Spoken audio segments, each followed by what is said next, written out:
Усім привіт! Радий вітати вас на каналі Xiaomi Україна. Минулого року компанія Xiaomi презентувала дійсно крутий робот-пилосос з підтримкою вологого прибирання. Mi Robot Vacuum Mop P. Це справжній помічник як в великому будинку, так і в просторій квартирі до 100 квадратів він без проблем справиться. Тому давайте сьогодні детально його протестуємо, поглянемо на що він здатен та який функціонал він підтримує. Що не менш важливо, ніж сам пилосос, це комплектація. В комплекті з ним йдуть док-станція для зарядки, блок живлення, дві щітки для прибирання, два контейнери, один для сухого прибирання на 550 мл, а інший комбінований для сухого та вологого з резервуаром на 200 мл для води та на 300 мл для пилу. Дві ганчірки для миття підлоги та інструкція. Набір хоча й стандартний, але продуманий. Приємно, що виробник поклав запасну щітку та ганчірку, адже потім докуповувати їх – це справжня морока. В модельному ряді всього два класичні колірні рішення – пилосос чорного та білого кольору. Виглядають вони однаково цікаво та стильно. Основна частина корпусу зроблена з матового пластику, а верхня кришка глянцева. На диво вона майже не збирає пил. Я маю на увазі, після першого-другого разу він залишається чистим. Звісно, в подальшому процесі експлуатації це зміниться. На верхній панелі розташована також поєднана кнопка ввімкнення та додому і вежа з лідаром, який дозволяє гарно орієнтуватися пилососу у просторі. Коли відкриваєш кришку, бачимо контейнер для сміття та щіточку для його чищення. В принципі, тут більше нічого цікавого. Загалом висота робота 9,5 см,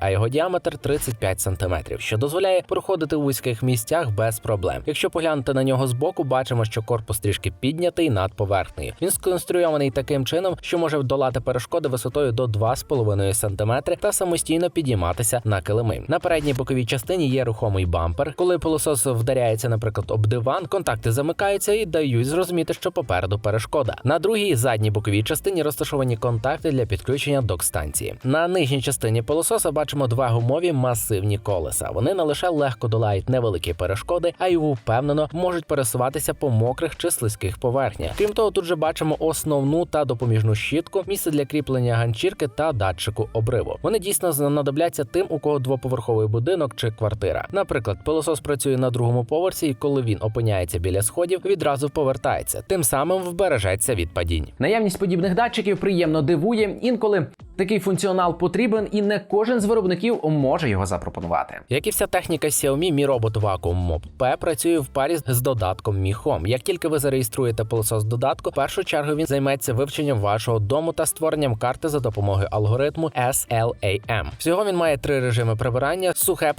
сухе та й вологе і просте вологе прибирання. Потужність всмоктування також ділиться на 4 режими: безшумний, стандартний, середній та турбо. В турборежимі максимальна потужність всмоктування становить 2100 па, чого вистачить для прибирання килимів з ворсом. Серед основних функцій я б виділив можливість додати віртуальну стіну. Її ви можете розмістити на карті будинку, і тоді пилосос буде оминати ту зону. Наприклад, віртуальну стіну ви можете позначити місця біля комп'ютера, де багато дротів, або ті частини будинку, в яких вологе прибирання буде зайвим. На карті буде позначено маршрут прибирання пилососа, за яким ви можете спостерігати онлайн. По бажанню через додаток можна зупинити прибирання, відправити пилосос на док-станцію, увімкнути повторне прибирання та скористатись функцією ретельного прибирання уздовж меблів. Що стосується автономності, пилосос здатен прибирати приблизно 100 метрів квадратних за один раз або працювати близько 2 годин завдяки акумулятору ємністю 3200 мАч. Коли заряд падає до 20%, Mi Robot Vacuum Mop P завжди повертається на док-станцію. Управління пилососом насправді дуже просте. Один раз налаштувавши його, ви більше не витрачаєте свій час. Єдине, що ви можете зробити – вимкнути прибирання та вимкнути його. Xiaomi Mi Robot Vacuum Mop P – це справжня знахідка для зайнятих людей. Велика кількість налаштувань дають змогу зробити прибирання комфортним та максимально ефективним. До того ж, одна хатня справа відпадає і часу стає більше. Якщо ви зі мною погоджуєтесь, натисніть лайк під цим відео, підпишіться на канал Xiaomi Україна та натисніть на дзвоник. Ну а з вами був Юра, і на сьогодні це все.